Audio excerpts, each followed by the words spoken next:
Matic, pozdravljen. Tole je najin 4. pogovor o moderiranju in danes imamo še eno kosmato udeleženko. Ona je odlična moderatorka, no, in zdaj to je primer, kako je treba pri moderiranju upoštevati tudi nepričakovane udeležence. Prispevek je končan, tako da povej mi, ti si največkrat v vlogi predavatelja. Kaj bo zate največji izziv pri moderiranju? Kaj misliš? Mislim, da bo največji izziv pustiti tisto, kar mislim, da vem. Skratka, prepogosto je zraven mogoče, če sem čisto iskren, neka skrb, da ne bodo odnesli dovolj in potem, ne vem, včasih trenerji delamo preveč ali pa skušamo pomagati na nek način, kjer pravzaprav si skupina lahko najbrž boljše pomaga, če si sama pomaga. Skratka, ja, to se mi zdi, da tegne biti največji izziv. Tako da najbrž je vprašanje zaupanja. Skrb je, da bi nekako skupina šla po neki poti, ki mogoče ne pelje do cilja, na vse, kar smo že govorili o moderiranju, je to točno tisto, kar ni okej. In potem bi Matic prevzel vajeti v svoje roke in rekel tako, vsebina in tale pot je prava. To bo tisto, kar bo treba nekje pustiti. Tako. Ja, naj te potolažim. Vsi smo šli po tej poti. Tudi, ko sem jaz začela kot izobraževalna trenerka, mi je tedanja moja mentorica rekla na prvem svojem nastopnem tistem, ko sem bila jaz na nekem usposabljanju, potem sem pa na skupino, kjer sem se šolala za izobraževalno trenerko, naj bi tisto prenesla, sem bila predvsem predavateljica. Je rekla, si bila ful za nič, ampak sem videla, da imaš potencial. Da se je dobro, da mi ni to takrat povedala. Ja. In sem tudi to presegla in to je v bistvu pot, ker je fajn. Ker tudi tisti udeleženci, ki so tam, blazno veliko vejo. In je treba temu zaupati, tako da ne bo se ti treba to kmatrati. To zveni dobro.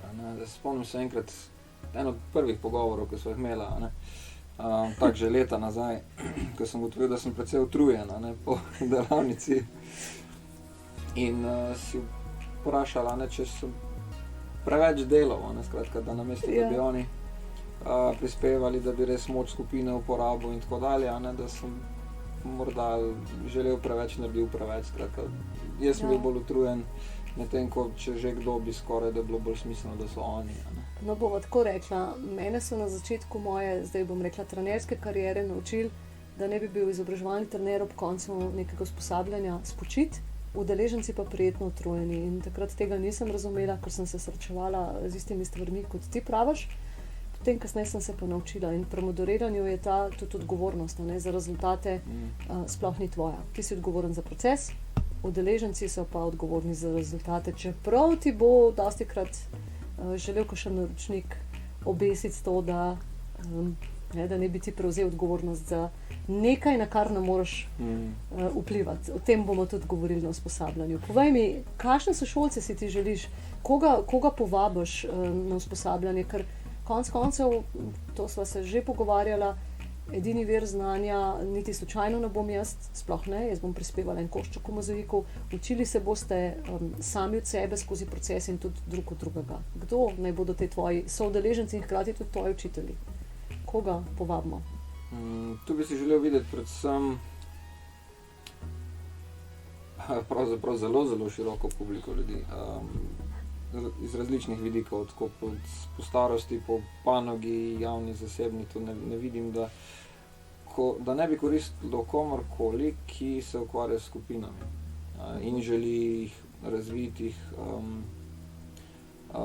pa sebe ne nazadnje. Skratka, sošolce bi želel tiste, ki radi razvijajo sebe in razvijajo svoje ljudi, skratka vodje, trenerji,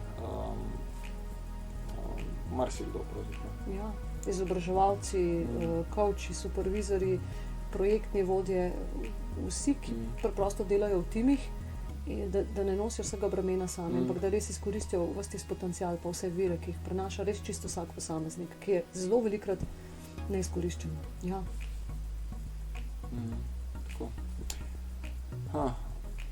Tako, kaj bi rekla, da je sporočilo udeležencem usposabljanja, se pravi prihodnjim moderatorjem? Predvsem to, da je moderiranje staro toliko kot človeštvo, da je kot so že prejšnjič povedala, da je uporabno praktično v vseh vidikih, na vseh področjih življenja, tako v zasebni sferi kot v poslovni sferi, in da predvsem mobilizira moč skupine. Moje sporočilo bi bilo, če si želite od sebe dobiti več, pa tudi od tistih, s katerimi delate, dobiti več, povečaš motiviranost udeležencev, učinkovitost, boljšo organizacijo časa in tudi v končni fazi boljše medsebojno razumevanje in spoštovanje, pa to, da ne vleče vedno samo en konj, kot je vse prevečkrat v timih navada. Nekateri so pa prezrti ali pa pač ne prispevajo, tudi zato, ker jih nihče ni povabil k temu ali pa je porabil nepravilen način. Potem se nama pridružite. Tako, to bi jaz rekla, ker se bomo z veseljem tudi mi vsi učili od vas in tudi mi bomo veliko dali. Na kar si povedala, ali se da moderirati družinsko kosilo? Seveda se da. Družinsko kosilo se da odlično moderirati, ali pa recimo eno organizacijski odbor sorodnikov, ki organizira vsakoletno srečanje 30 bratrancev z vsemi družinami, ki prihajajo iz 3 držav in imajo majhne in velike otroke in 5 psov in različne preference, kje bi bili, kaj bi počeli in tako naprej. Tam je, ne tam, da se da, tam, če ni nekoga, ki to uspe dobro speljati, se ne bodo nikoli zmenili. Še posebej, ker se tudi tisti organizacijski odbor ne more niti zmeniti, kje in kako bi se dobili. Rabijo dobrega moderatorja. Da se odlično moderirati hišni svet, ali pa zanj sem imela eno skupino mamic, pa še par majhnih otrok, pa psov, pa rož, pa kozarcev, pa vas, ki so padale po tleh. Zelo zanimiva izkušnja. Ok, skratka, tudi pri tak razelektritvi konfliktov, nekih takih napetih situacij, se tudi da to uporabljati. Tam se da to odlično uporabljati, ker v bistvu tudi mediacija, ne, jaz delam tudi z mediatorji, mediatorji se med drugim učijo tudi veščin moderiranja, ker tudi oni ne posegajo vsebino in ne rečejo, kaj je prav in kaj narobe, kako naj bo, pač pa so v bistvu neke vrste arhitekti, konstruktorji, ne pa arheologi, ki poskušajo zgraditi neko rešitev, ki bo ustrezala 2 ali več stranim, odvisno koliko udeležencev je udeleženo v konfliktu. Okay. Tam je to temeljna veščina, poleg nekih čisto takih pravnih stvari, ampak pravzaprav, jaz bi rekla, 80% moderatorskih veščin. To je zelo visoko. Ja, okay. ja. Skratka, zveni mi, da je to res nekaj, česar bi se bilo zelo, zelo smiselno naučiti. Skratka, ne samo za tako, prvo razmišljanje bi mi bilo seveda službeno smiselno, kot trener, vodja, vse te vloge, ki jih pač imam jaz še marsikdo.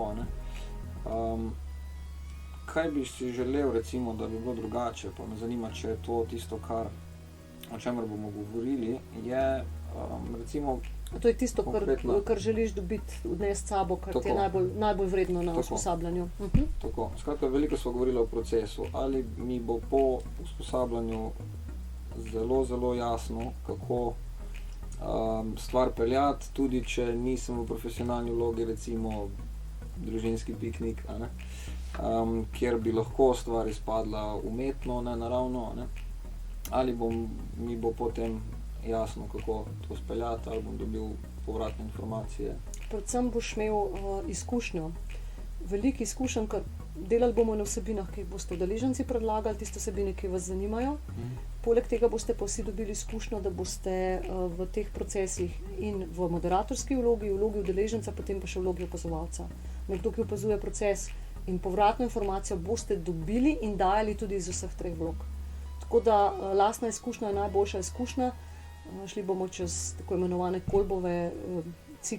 kolbov cikl izkušenjskega učenja in bomo izhajali iz prakse, potem bomo pa to seveda tudi s konkretnimi koraki in procedurami nadgradili, tako da vas bomo opremila potem tudi s teoretičnimi pripomočki. Ampak najprej boste zadevo občutili, večkrat vas bom vrgla v vodo, z veseljem boste razmišljali o tem, kako mi bi kakšno premazali. In to bo vse samo dokaz, da zadeve delujejo. Ok. Vsaka šola nekaj stane. Tako. Ok. Ja. Recimo, kaj pa je ena taka majhna, enostavna stvar, ki jo lahko ta hip upeljem v svojo prakso, v svoje življenje, pa mi bo dobro služila od tega trenutka naprej. Povezano z moderiranjem. Predvsem to, da vstopiš čim večkrat v vlogo nekoga, ki se zanima za druge ljudi, v vlogo poslušalca in tudi mogoče raziskovalnega novinarja. Ne pa tistega, ki poskuša drugim povedati pa vse, kaj se je naučil, kaj zna, citate, ampak ne, mene pa zanima, kaj ti misliš, kako si pa ti to doživel. To pomeni, da dejansko, da si predstavljaš, da imaš vedno pred sabo sogovornike, ki so res najbolj zanimive osebe na svetu, ti si se odločil, da oni taki so in poskušaš čim več zvedeti o tem, kdo oni so, kaj so že doživeli v življenju, s čim se ukvarjajo. Skratka, da več poslušaš in manj govoriš, ker to je tudi ena zelo pomembna kompetenca moderatorja. Moderator v resnici mora čim manj govoriti, da zastavljaš dobro vprašanje, tako kot jih zastavljaš recimo zdaj na teh najinih srečanjih, kjer se pogovarjava o moderiranju v meni, in da poskušaš iz njih izvabiti njihove vere. Za začetek to, in to je že zelo veliko. Okay. Vse bolj vesel sem, da sem te prigovarjal, da sem bil nadležen, da se lahko na to pot odpravimo skupaj. In to celo na bloke, se pravi, tako mi je zanimiv tudi ta vidik, da bo to retreat, skratka, ena taka daljša pot. Tako, izobraževalni odmik, kjer bomo 3 dni intenzivno se izkušenjsko učili, potem si bomo vzeli 2 dni počitnic tam na licu mesta, kjer bomo tudi lahko že takoj uporabljali veščine moderiranja, ko se bomo dogovarjali, bomo šli kolesariti, gremo skupaj plavati, ali pa tudi ne gremo skupaj plavati, ali bomo igrali ping-pong, kako si bomo organizirali kosilo. Tam bo to takošna preizkušnja na licu mesta in situ, pa potem še v bistvu 3 dni. Tako da bo združeno izobraževanje s počitnicami. Odkrito priznam, da sem to v prvi vrsti naredila zaradi sebe. Zato, ker sem sama že večkrat iskala, da bi šla na kakšen tak izobraževalni odmik, pa jih nisem prav, če sploh kakšnega našla. In se mi zdi to ena zelo fajn kombinacija, ker mi se bomo res poskušali, kako bom rekla, počitniško učiti. Ja, bo luštno, bo zabavno, bo sproščeno, hkrati bo pa tudi intenzivno. Tako da združimo oboje. Druga skupina, oziroma prva skupina, ki jo bomo imeli pa v Ljubljani, bo šla pa za 2 podaljšana vikenda, pa vmes 4 dni premora, tako da so popoldnevi pa večeri namenjeni drugim stvarem. Mi se bomo pa takrat družili tudi v prostem času. Nič na silo, čist pač kot bo kdo želel. Tam je ogromno na blokah, bo ogromno možnosti za to, za plavanje, za raziskovanje okolice, za kolesarjenje, za športne aktivnosti, za družabne igre ali pa samo za ležanje na travi. In kako že tista pesem gre nekako, ne? V smislu življenja? Ja, tako, ja. Biti odmerko, ja. Okej, skratka, ja, ta druga varianta, če prav razumem, podaljšani vikendi so pa bolj za tiste, ki se mudi, pa si težko vzamejo toliko časa, mladi starši si predstavljajo podobno, recimo. Okej. Drugi so pa bolj za uživače, ne, si hotel reči, za hedoniste. Tako, to je za nas. Ja. Skratka, ja. Vsi se, kakorkoli, pripravili smo ravno 2 verziji zaradi tega, da bi vsak našel tisto, kar mu bolj ustreza. Tako, evo, super. A mi za konec poveš še kako anekdoto z moderiranih srečanj? Povem. Eno prav luštno. Eden izmed izzivov, ki ga imam še vedno velikokrat na moderiranih srečanjih, je, da kljub temu, da zelo natančno predstavim, kakšna je moja vloga, kaj je moderiranje, kaj pričakujejo od mene, ljudje še vedno velikokrat mislijo, da sem predavateljica. No, tokrat ni šlo za to, je šlo pa za eno drugo zgodbo. In sicer veliko podjetje, multinacionalka, ki se je odločila, da bo iz svojega matičnega podjetja oddelila oddelek oziroma sektor za raziskave in razvoj, ki se bo pozicioniral kot samostojno podjetje. In direktorica tega podjetja je bila pač naročnica, s katero smo pripravili proces, enodnevno moderirano srečanje njenega tima, kjer naj bi opredelili te osnovne strateške stvari, poslanstvo, vizija, vrednote in še neke analize, kar ni nič kaj takega, bom rekla, posebnega, dobro smo pripravili. No, pozabili so mi pa povedati, pa hvala Bogu, ker ne vem, kako bi bilo. Nisem bila na to pripravljena, po drugi strani pa dobro, da se bo tega srečanja udeležila pa tudi generalna direktorica celotnega podjetja, ki nisem do takrat še nikoli osebno srečala, ker sem do zdaj sodelovala z več torej direktorji različnih sektorjev.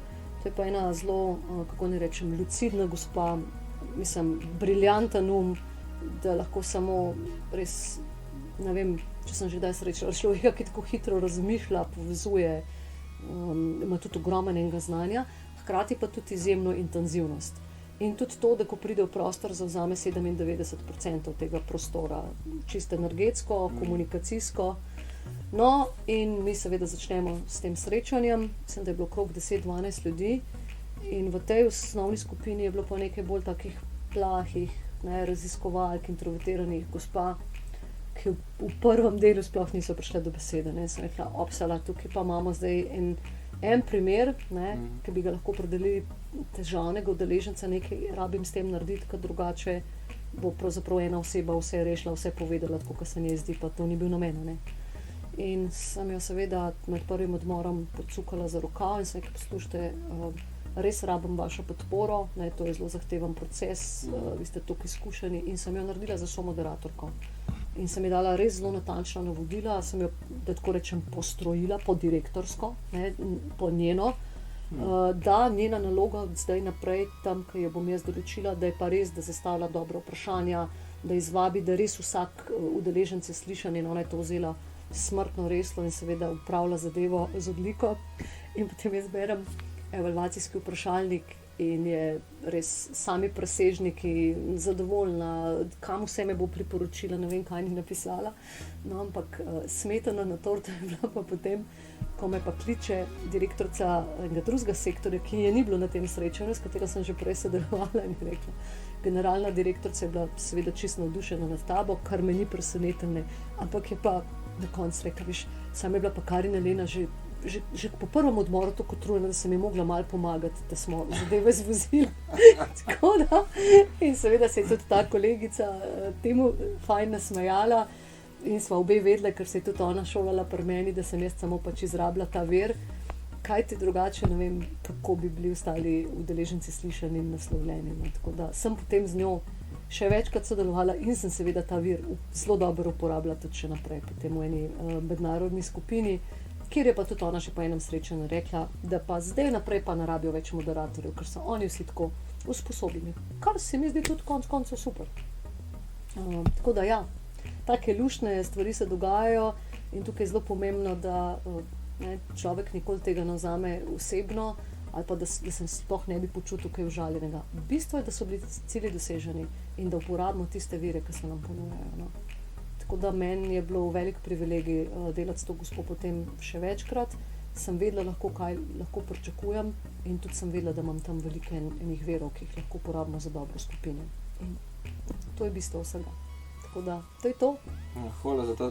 To je bil pa res super primer usmerjanja energije, se pravi nekoga, ki bi lahko bil problematično na rekovajih in da si pravzaprav situacijo usmerila v ta pravo smer. Skratka, to tudi zveni, kaj lekcije z tega lahko za vodje, za trenerje, tako na kak način se loteva teh stvari. Ja, ni problematičnih udeležencev, so samo ljudje z nekimi potrebami, ki jih je dobro prepoznati, nasloviti in uporabiti za dobro. Karkoli že ponudijo vzemi, kar ti proces, kar ti ljudje ponujajo in iz tega nekaj naredi.